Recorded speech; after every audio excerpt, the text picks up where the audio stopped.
Today's episode of the Municipal Voice is coming to you from the 2024 CCM Annual Convention. Each fall, more than 1,100 attendees, including local government leaders from across the state and companies providing the best in products and services to towns and cities, gathered together for 2 days of informative workshops, interactive discussions, and networking opportunities. The Municipal Voice is the Connecticut Conference of Municipalities podcast in collaboration with WNHH LP 103.5 FM. I'm your host, Matt Ford. As always, be sure to give us a like and let us know what you're thinking in the comments. CCM's Municipal Voice podcast continues to present a key forum on important state-local issues. The views expressed do not necessarily reflect the consensus views of CCM or member municipal leaders. We're coming to you from the 2024 CCM Convention, and I am here with... Hi, I'm Sarah Eckhoff with the Connecticut Coalition Against Domestic Violence. And we've talked to you on the show before, I think, but what do you do there? So I work in prevention. I work in primary prevention, which works to stop the violence before it ever starts, creating kind of community conditions that lead to healthy, safe, thriving communities. And we're here at our convention with all the municipal leaders. How is the relationship with municipalities important to your organization? It's incredibly important. So we're made up of a network of 18 member sites that are across the state. So we're serving every community in Connecticut. So it's important to build relationships just really across the entire state, because we know that domestic violence is an issue that touches every aspect of the state, every community, every person in one way or another. So it's deeply important and integral to our work. Great. Do you have any big events or programs coming up that you're excited about? Nothing's really coming, to the top of the mind. We just finished Domestic Violence Awareness Month in October, so we had lots of big events then. So I think we're probably gearing up for things to come next year. The legislative session's going to be starting soon, so there'll be a lot of work happening around that. But our member sites that are located throughout the state, they do have events and things throughout the year as well. So it's always great to check out their calendars too, just to see what's going on. So if someone was interested in learning more, where would they go to find some information? So they can look us up, the Connecticut Coalition Against Domestic Violence, go to our website. CT Safe Connect is our 24-hour statewide hotline that's available via call, text, chat, email. They have a website as well. We have lots of information that we're giving out with ways to connect with us, learn more about our services, the services of our member organizations. But that CT Safe Connect phone number is a great kind of one-stop shop to get connected to local organizations. Awesome. Well, thanks for talking with us, and I hope you enjoy our convention. Thank you so much. Thanks for having us. All right, we're here at the convention, and who are you and what do you do? Hi, my name is Ryan Pothering. I'm the Transportation Supervising Engineer at the Office of the State Traffic Administration at Connecticut DOT.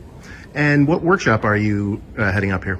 I'm presenting on the Automated Traffic Enforcement Safety Device legislation, also known as red light running cameras or speed safety cameras, and talking to the municipalities across Connecticut about how to apply for them and to talk about the review process through my office.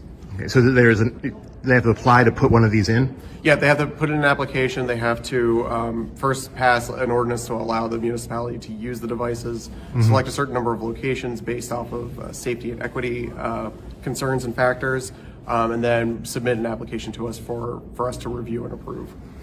It's very interesting. And this is new laws that were passed in the last session?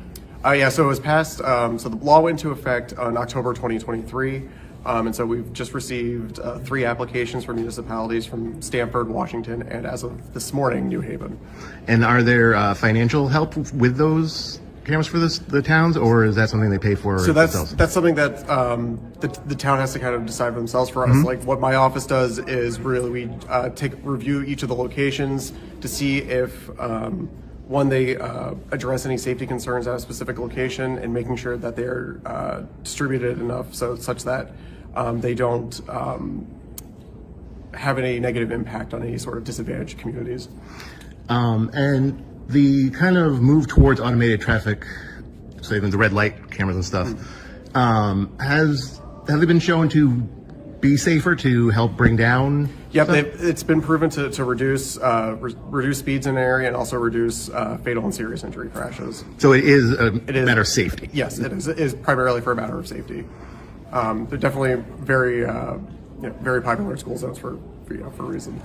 And let's say someone gets caught by one of these cameras, would they get a ticket in the mail or something? How would that work? So yeah, they would receive first, like for the first 30 days that like the device is activated, they would receive a written warning in the mail. But then any subsequent ones, they would get initially a fine of $50, and then it would go up to $75 for any subsequent offenses. That's cool. So if someone wanted to learn more about this or anything else that you guys do in your department, where should they go? So for traffic safety cameras, you can go to the Office of the State Traffic Administration website on Connecticut DOT. Right at the top of the page, there is a link to the ATSD program. Well, great. Thanks so much. Thank you very much. Good morning. My name is David Dorfman. I'm the Senior Vice President of Global Sales at Vera Mobility, and I'm here today to talk about automated enforcement, really what these programs are, what they look like, sort of the mechanics of how a city or town would implement one. So obviously we talked to the guy from the DOT here about, their part of it, but what's your part of this? Really focusing on a little bit of the background of automated enforcement, talking about the different types of programs, whether it's speed, red light, school bus stop arm, safety enforcement programs. So just giving a general overview of what they look like from end to end. Also giving some success stories from other cities around the country, and talking about lessons learned. So I think most of us heard about the red light and the speed things, but what was it that about the school bus arm thing? Yeah, so there's school bus stop arm program. So everyone knows when a school bus stops and to let kids off or have them come on, the stop arm comes out on the side of the bus. So what we and others do is we put a camera system on the side of the bus that would capture a motorist who illegally passes the bus, and we would, as a result, they would get a violation. They would take a picture of their license plate and they get a surprise in the mail. Yep. And how long have you been doing this? Just about a year now. So I'm relatively new to the industry, but really excited. It's a great mission. Public safety is really the forefront of what we're doing here. So excited to be here. So this is your first time at the CCM convention? It is, and I am not a Connecticut resident anymore, but I'm born and raised in Connecticut. Okay. I grew up down in Fairfield County, but I'm coming here from Dallas today. So excited. So did you have to visit some family while you were here? Unfortunately, they've all kind of Spread to the wind? Spread to the wind. We got to get them to come back. They'll see this footage and want to come back to Connecticut. Yeah, no, it's great to be here. Really excited to be back in Connecticut and to be spreading the message on automated enforcement. And what's the importance of your relationship with municipalities? So they're our customer, our client. We work for them to provide the programs and the services. That's great. Well, thanks so much for speaking with us. All right, thank you.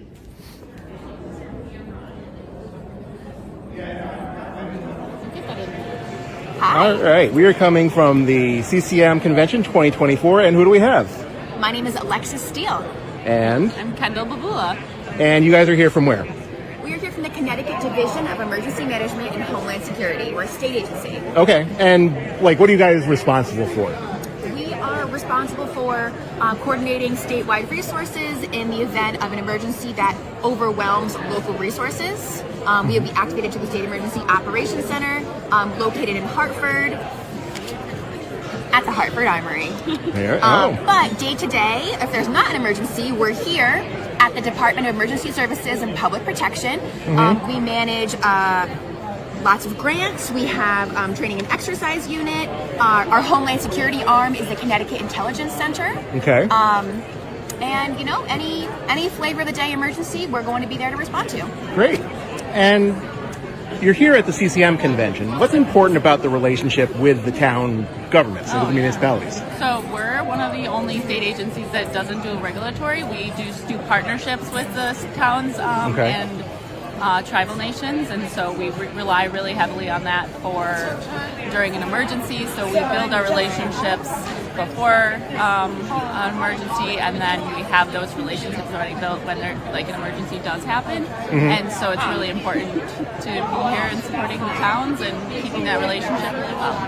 So it sounds like making connections with the local emergency responders and that kind of stuff is doing the groundwork, so you're ready to go when something happens. Yes, sir. Yes, exactly. Well, that's great. Is this your first time at the convention? For me, yes. Not her. Number 2 for me. Number 2. Are you having a good time? Thank you. Yeah, I am. Yeah. All right. If someone wanted to learn more about what you guys do you have a website they should go to? Yes, sir. We certainly do. You can go to www.ct.gov/DEMHS. Okay. We're coming to you from the 2024 CCM convention, and we are here with... Meg Yanishevsky. Hi, go ahead. And Shelley Morris. And what department are you here with? We are with the Department of Administrative Services, specifically the Procurement Office. And what does that department do in the state? Right, we are the lead agency for contracting for all the state agencies. Shelley and I are here representing our Procurement Office. We also certify small minority-owned businesses, so we're encouraging, with our partnership with CCM and all the municipalities, to look at the state of Connecticut and utilize our contracts where they can, and also encouraging them to use our certified small Connecticut-based small businesses and any other procurement opportunities. That's a really cool program. So you're looking for Connecticut businesses to supply what you need for Connecticut government. Correct. And those particular businesses that are located in Connecticut have to come through our certification process, and it's an online web-based application process. And Shelley and I are here to talk to all the businesses here today to get them certified. If someone was interested in getting certified or learning more about this, is there a website they should go to? Yeah, there is.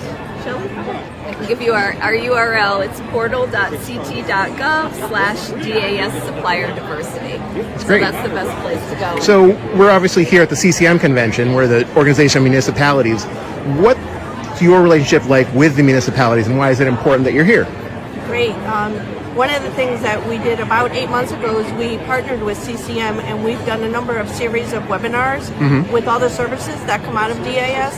And one of the things we're really trying to do is encourage the companies and the municipalities to be a partner of choice with us, with the state of Connecticut. That's great. And so can municipalities take advantage of the buying power of your department? Absolutely. That's one of the things. We have contracts ranging from A to Z. So we're encouraging the municipalities to use our contracts because we've already done the due diligence to make sure that our small businesses are on those contracts, and they're great pricing. That's great. So you work with municipal government. Do you also work with the boards of ed in towns? Some of the boards of eds can purchase off of our contracts, but it's mostly municipalities and state agencies. Great. Well, thank you for coming to the convention. It's good to see you. We're so excited. Thank you. Keep up the good work. Thanks.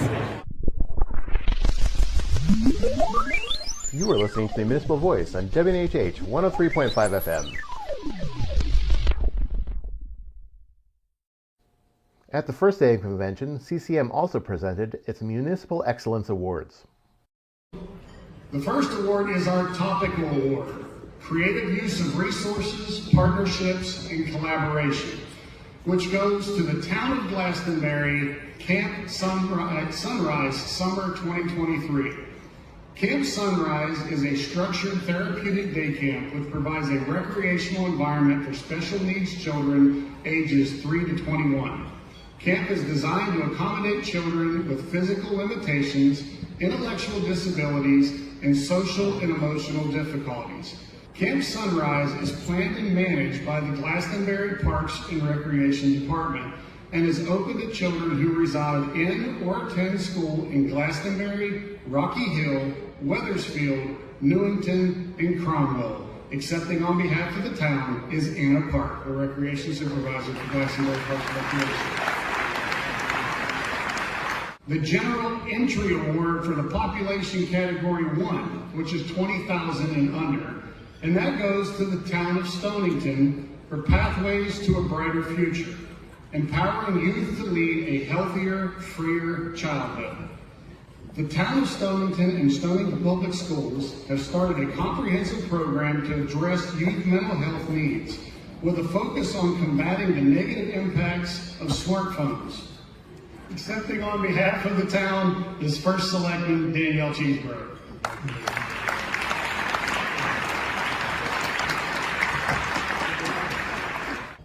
Okay, we're going to move on to our General Entry Award Population Category 2, which is 20,001 to 40,000.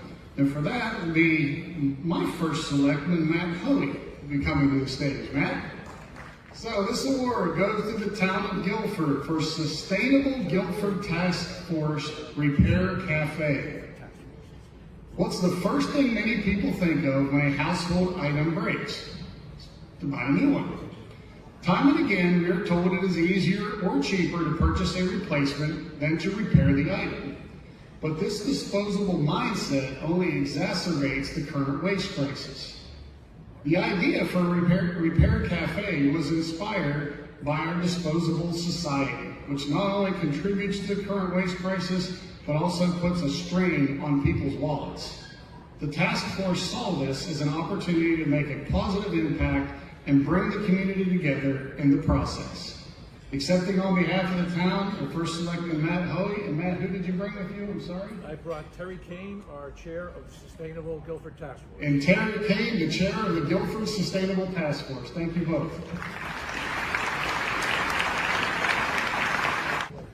So, our last Municipal Excellent Awards are the General Entry Award Population Category 3, 40,001 and over. The Community Resource Hub, CRH, was created in 2022 and transpired at the onset of the pandemic following the launch of the city's Family Navigation Program, which identified new seeds among children and families throughout the community.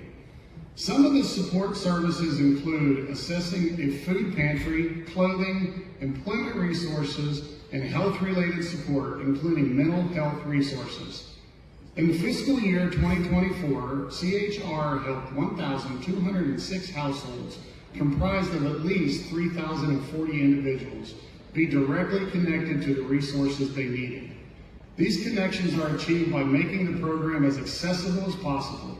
Residents can walk into City Hall, call, email, or use an online platform to reach out for assistance. On behalf of the city, Mayor Harry Rodder.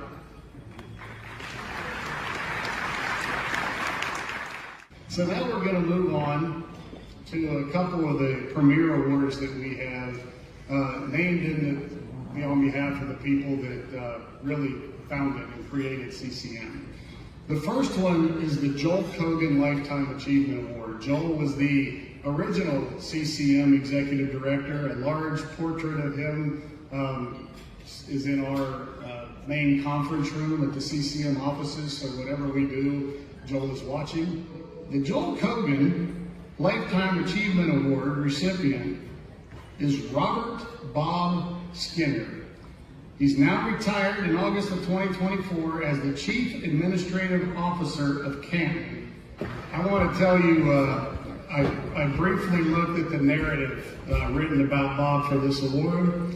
I'm going to do the best that I can. There's a lot of wonderful things said about Bob. There's so many big words in here, I'm not sure if I can read them all, but a really great tribute to Bob's service. This is Bob's significant and unique contributions to the town of Canton over the past 16 years, his unwavering dedication to advancing the town's best interests, his relentless promotion of governmental efficiency, his practical and pragmatic approach to address complicated issues in a timely and cost-effective manner, his uncanny ability to communicate effectively across various audiences, his creative and outside-the-box thinking, his unrivaled work ethic, and perhaps most importantly, his compassion and respect for town residents and employees have led Canton to be an extraordinary municipality that cares about its citizens, community, and environment.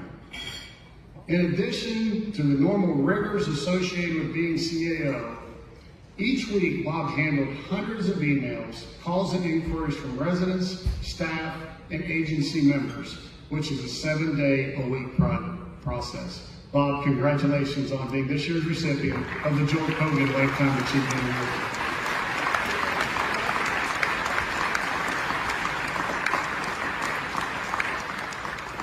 Now we're going to go to the final of these two unique awards, which is the Richard C. Lee Innovators Award. Richard, known as Dick Lee, was the former mayor of New Haven and was CCM's first ever board president.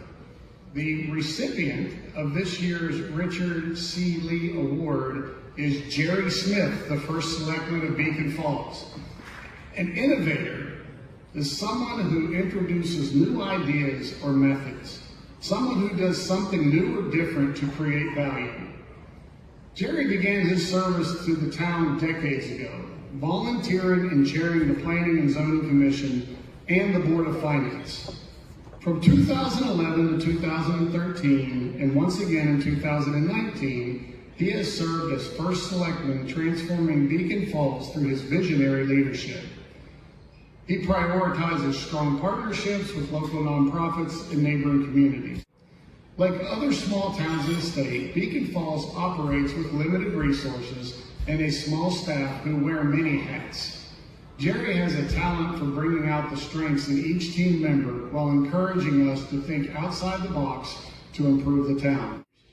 Ladies and gentlemen, the Richard C. Lee Innovators Award presented to Jerry Smith, First Selectman of Beacon Falls.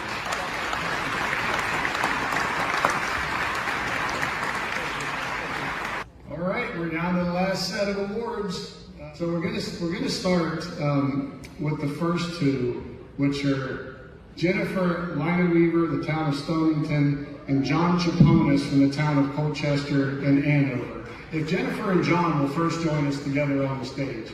Jennifer and John are the co-chairs of the Legislative Committee of the Connecticut Association of Assessing Officials. Next year, Jennifer will be the new president of CAAO. And what I want to say about both Jennifer and John as they work their way up here, the service that they do to all of our communities, all hours of the day and night, particularly during the general session, is remarkable. They are our go-to resources and subject matter experts in all things that have to do with town taxation, and a lot of times some pretty crazy ideas that can move through that General Assembly that would have a really negative impact collectively on our taxpayers. Imagine being on call all times of the day and night to deal with conversations at the State House in terms of the car tax, the issue that never goes away, that they are always there bringing reason and understanding in that building into how it works and how if you make changes to it, where those impacts are picked up in other areas. Issues with solar, veterans property tax exemptions, all things that don't sound particularly exciting to a whole lot of people. They volunteer a significant amount of time and expertise. Our residents will probably truly never know, but many of you will understand the incredible impact, positive impact that they have had on protecting property taxpayers and bringing reason to a complicated and certainly regressive tax code. But the work that they do collectively on behalf of our towns and cities is remarkable. So Jennifer and John, thank you so much. And you are two of our three municipal champions.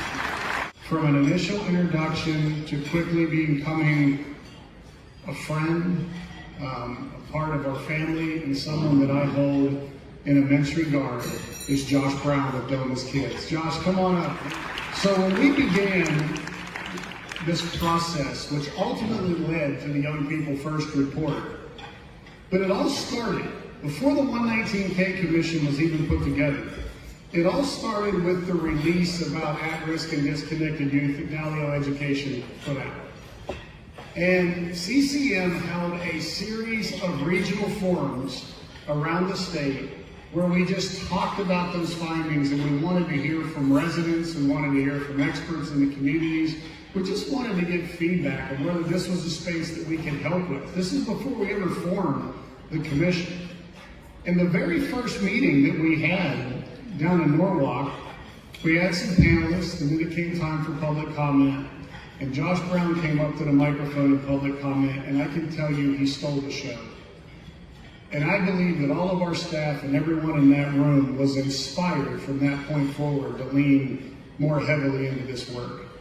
Josh is an incredibly accomplished individual. He has a trucking company, he was a bank manager, he's done some really amazing things in his life, but in his role with Doma's Kids, he steers multiple at-risk youth into positive outcomes.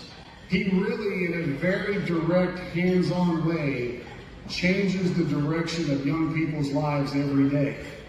Last year, at this conference, we had a fireside chat that Josh participated in. He volunteered his time at every single commission meeting. He volunteered his time to go out and bring young people to the commission members. He volunteered his time to take the commission members to where the young people and disconnected people are all over the state. And he did all of this with his own personal history of somebody who spent 15 years of his life homeless. And now stands on this stage is one of the people that I hold in the highest personal and professional regard. So Josh, thank you. Thank you for all you do. So ladies and gentlemen, I present to you Jennifer Lila Weaver, John Chaponis, and Josh Brown, our 2024 Municipal Champions.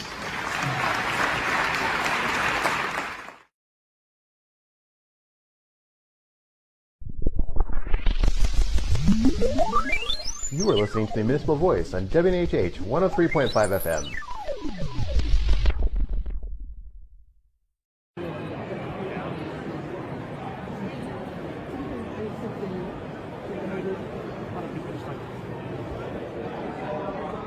Well, it's been a fun day here at the convention, CCM Convention 2024, and we are here with Angel McDougall with United Way. the United Way. And what specifically are you doing here today? We are here just letting people know about what we do in southeastern Connecticut. We are actually attempting to get more toys for our Tommy Toy Fund that we'll be doing next week, I believe, is distribution. Okay. So if anybody is around, they can either bring a toy in for today and donate, or we do have QR codes that you can donate to.